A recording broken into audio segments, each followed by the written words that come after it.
이달 초 민주당 의원 전원이 발의한 이른바 김건희 특검법. 특별검사를 세워 대통령 부인 김건희 여사의 각종 의혹을 규명하자는 겁니다. 대표적인 게 도이치모터스 주가 조작 사건입니다. 권오수 도이치 전 회장 등 일당 10여 명은 이미 올해 초부터 재판이 진행 중인데요. 김건희 여사는 자금과 계좌들을 제공한 공범 의혹을 받고 있습니다. 이 사건이 고발된 게 재작년 4월이니까 검찰은 2년 넘도록 김 여사에 대해서만 처분을 미루고 있는 겁니다. 심지어 조사 한 번 제대로 이뤄지지 않았습니다. 그 사이 김 여사 측 해명들이 속속 거짓으로 드러나면서 의혹만 눈덩이처럼 커지고 있습니다. 지난해 대선 경선 후보 시절 윤석열 대통령은 김 여사의 주가 조작 연루 의혹을 거듭 부인했습니다. 골드만삭스 출신이라고 하니까 실력이 있어서 그런데 한 4달 정도 맡겼는데 손실이 났고요. 그 도이치모터스만 한 것이 아니고 한 10여 가지의 주식을 전부 했는데 손실을 봐서 저희 집사람은 거기서 안 되겠다 해서 돈을 빼고 그 사람하고는 절연을 했습니다. 김 여사가 투자를 한 건 맞지만 주식 거래를 누군가에게 일임했다. 즉 맡겼을 뿐이라는 건데요. 하지만 이 말 믿기 어려운 정황이 드러났죠. 검찰이 주가 조작 기간으로 판단한 지난 2010년 1월 12일 이날 김건희 여사가 증권사 직원과 통화한 녹취록이 최근 재판에서 공개됐는데요. 여보세요? 네, 이사님, 저 입니다. 지금 2,375원이고요. 아래 위로 1,000주씩 걸려있고 지금 시가가 2,350원, 고가 2,385원, 저가가 2,310원 그 사이에 있습니다. 조금씩 사볼까요? 네, 그러시죠. 네, 그러면 2,400원까지는 급하게 하진 않고 조금씩 사고 중간에 문자를 보낼게요. 김건희 여사가 직접 증권사 직원과 통화하면서 주문을 승인하는 상황인데요. 실제로 김 여사가 도이치 주식 15만 5천 주, 3억 8천만 원어치를 산 이날 주가는 9% 넘게 올랐습니다. 이 녹취록에 대해 대통령실은 1인 매매 사실이 입증됐다고 해명했습니다. 그러나 이 녹취록 속 남성, 앞에서도 말씀드렸다시피 증권사 직원입니다. 김 여사가 주식 매매를 맡겼다던 그 골드만삭스 출신 조작 선수 이모 씨가 아닙니다. 이 씨도 당일 거래는 내가 아니라 김 여사가 했다고 법정에서 털어놨습니다. 1월 12일 김건희 씨가 담당자와 통화한 내용 보셨죠? 증인이 주문한 게 아니라 김건희 씨가 한 거죠? 네. 김건희 여사는 바로 다음 날에도 10만 주, 2억 5천만 원어치를 사들였습니다. 역시 김 여사가 최종 승인했는데요. 그런데 이날부터는 주가 조작 선수 이 씨가 매수 주문에 관여합니다. 네, 이사님, 저 입니다. 네네. 오늘도 도이치모터스 살게요. 2,500원까지. 아, 전화 왔어요? 왔어요. 사라고 하던가요? 그럼 좀 사세요. 그럼 어제처럼 천천히 사겠습니다. 전화로 주식을 사라고 했다는 사람은 바로 주가 조작 선수 이 씨. 1월 13일 거래는 증인이 한 건가요? 네. 그러니까 김 여사가 주가 조작 선수 이 씨의 말을 듣고 거래 승인을 했다는 뜻입니다. 김 여사는 이 당시 7거래일 동안 도이치모터스 주식 18억 3천만 원어치를 사들였는데요. 하루 평균 2억 6천만 원으로 도이치모터스 주식의 하루 전체 거래 대금과 맞먹는 양입니다. 검찰은 이 거래 모두 주가 조작으로 의심하고 있습니다. 근데 당시에 도이치모터스 일거래량이 3억 4억 막 이래요. 그러니까 도이치모터스 거래량 대비 굉장히 큰 돈을 사는 거예요. 윤 대통령 측은 김 여사가 투자를 맡겼다가 선수 이 씨와 절연했다고 했죠. 일임한 기간은 2010년 1월부터 5월까지 넉 달간이었다고 합니다. 그런데 이 말도 사실이 아닌 것으로 보입니다. 5월 이후의 통화 녹취록에서도 선수 이 씨와 관계를 맺고 있던 정황이 발견됐습니다. 저하고 이 씨 제외하고는 거래를 못하게 하세요.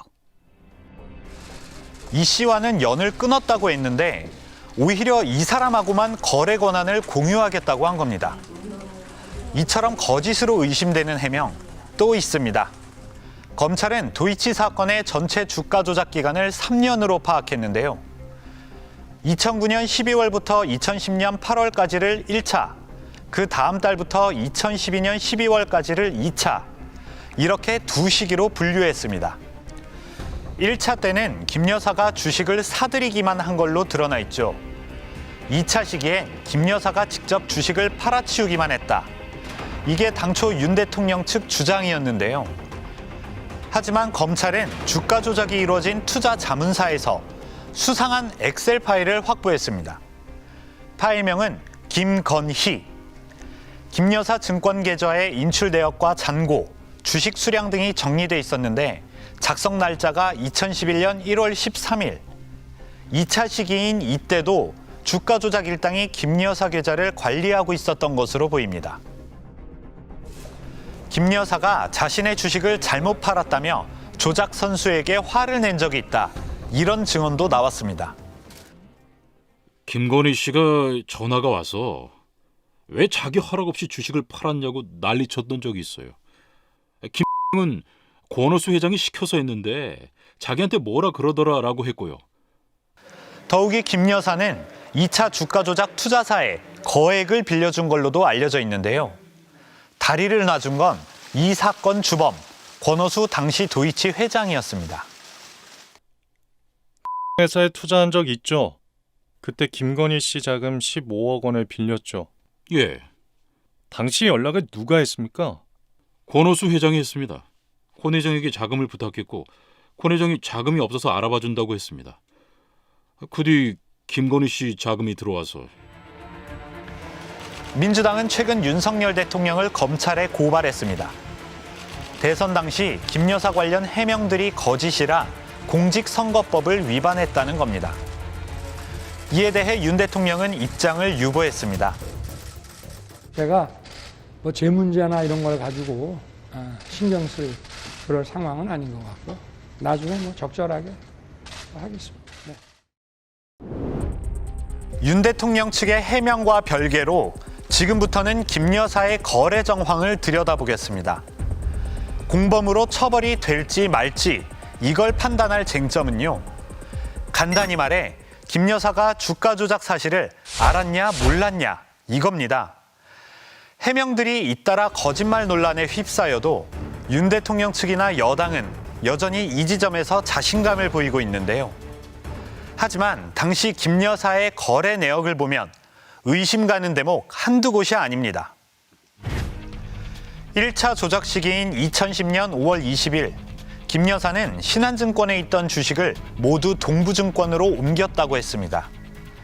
단순히 주식을 이체한 걸로 보이지만 전문가들은 이 대목도 의심스럽다고 합니다. 김 여사처럼 주가를 요동치게 할 정도의 거액을 거래하는 큰손, 주식시장에서 주포라고 부르는데요. 투자자들은 주포가 주식을 사고 파는지 예의주시합니다. 주포가 주식을 팔고 나가는 게 확인되면 주가가 크게 떨어지기 때문입니다. 잠깐 증권사의 주식 매매 프로그램을 볼까요? 모든 종목마다 이렇게 매도, 매수, 상위 증권사 이름과 각각의 거래량이 표시됩니다. 만약 주포인 김 여사가 주식을 팔았다면 매도 상위 증권사의 신한증권이 뜨고 매도량이 급증할 겁니다. 하지만 주포가 다른 증권사로 주식을 옮기면 남들은 이걸 알 수가 없는데요. 일반 투자자들이 신한증권 계좌에 주목하는 사이 주포가 새로 옮겨간 증권사에서 조금씩 주식을 팔아도 그냥 전체 거래량이 늘어난 것처럼 보입니다. 전형적인 눈속임 수법이라고 합니다. 주가 조작을 할 때는 가격도 중요하지만 거래량도 중요해요. 거래량이 어느 정도 실려야 사람들이 따라 들어오거든요. 이거는 일반인들이 절대 그렇게 할 이유가 없거든요. 그 거래량을 만들기 위해서 나중에 김 여사의 계좌는 6개로 불어났고 모두 조작에 활용된 걸로 검찰 수사 결과 드러났는데요. 대선 후보 시절 윤 대통령 캠프는 신한증권 계좌 하나만 공개해 의문을 키우기도 했습니다. 현재까지 혐의가 확인이 안 된 거를 이 수년 동안의 이 계좌 거래 내역을 전부 공개하라고 하는 것은 그거는 제가 볼 때는 좀 말이 안 된다고 저는 생각합니다. 검찰이 정리한 범죄 일람표엔 6개 계좌의 주인으로 김건희란 이름이 빼곡히 적혀 있습니다. 주가 조작을 몰랐다는 김 여사는 왜 이렇게 많은 계좌가 필요했던 걸까요? 검찰이 확인한 김 여사의 수상한 거래 내역은 모두 284건, 1, 2차 시기에 걸쳐 있습니다. 고가 매수와 허위 매수, 통장 거래 같은 전형적인 주가 조작 수법이 다 쓰였는데요. 시장에서 체결되고 있는 가격보다 계속 비싸게 주문하는 고가 매수는 113건, 거래량이 많은 것처럼 조작하려고 특정인과 물량을 주고받는 통정 거래도 106건이나 됐습니다. 자기가 주식 걸어놓고 자기가 파는 거예요. 혼자 하면 자기 매매인 거고 둘이 짜고 하면은 통정 매매인 거예요. 일반인들은 이거 거래 수수료 나가고 증권거래세 내야 되거든요.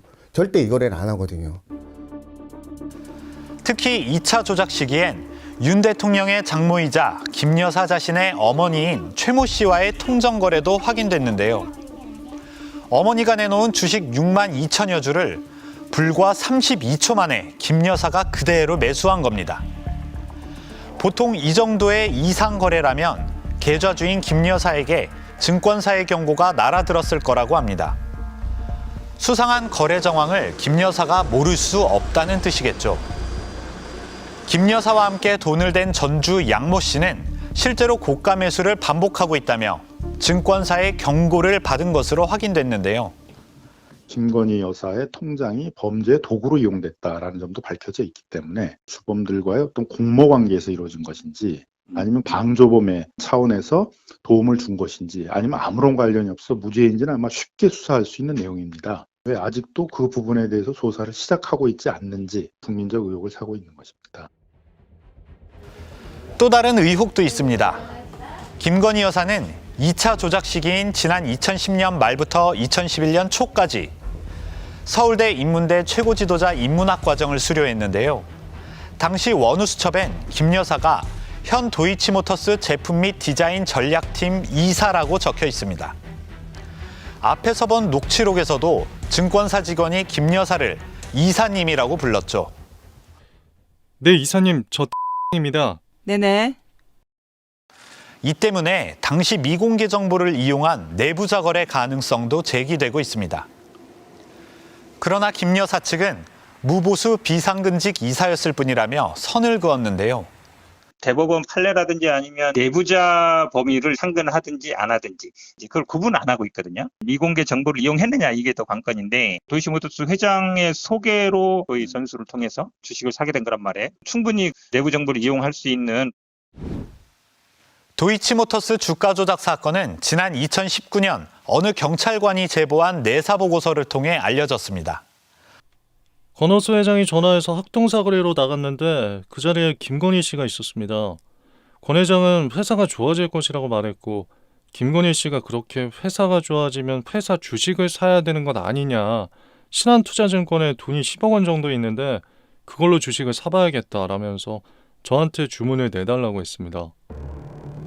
주범 권오수 당시 회장과 주가 조작 선수 등 5명이 구속되는 등 모두 14명이 재판에 넘겨졌습니다. 하지만 검찰은 김 여사를 피의자 신분으로 입건하고도 한 차례도 부르지 않았습니다. 반면 언론사에 내사 보고서를 전달한 경찰관은 공무상 비밀 누설 혐의로 1심에서 유죄가 나와 직급이 강등되는 징계까지 받았습니다. 정치적으로 예민하고 문제가 많이 되고 쟁점이 되는 수사일수록 더 눈치 볼 거 없이 엄정하게 수사해가지고 국민적인 의혹들이 해소가 되면 좋은데 어찌 보면 정치적으로 민감하지 않은 주제는 참 수사를 잘 되는 것 같고요. 어찌 보면요. 자, 김건희 여사는 이 사건에서 자금을 댄 일종의 전주 역할이죠. 주가 조작 사건에서 이 전주를 처벌하기가 쉽지 않은 것도 현실입니다. 범죄를 공모했는지 아니면 최소한 공범들의 조작 의도를 알았는지 입증해야 하기 때문입니다. 그래서 저희는 비슷한 사건의 판례를 찾아봤는데요. 범행을 줄곧 부인한 전주 역시 처벌이 가능했습니다. 지난 2007년 유죄가 확정된 김모 씨 등 일당 5명. 이들은 도이치모터스처럼 시가총액이 적은 기업 3개를 고른 뒤 주가를 조작해 1,000억 원을 챙겼습니다. 고가 매수와 허수 매수, 통정거래 등 수법도 도이치 사건과 똑같았는데요. 모두 징역형에 수억 원대 벌금형을 받았고 전주 8명도 징역 2년 6개월에 집행유예 3년, 최대 2억 원의 벌금형이 선고됐습니다. 이 전주들은 주가 조작을 전혀 몰랐다고 주장했지만 법원은 받아들이지 않았습니다.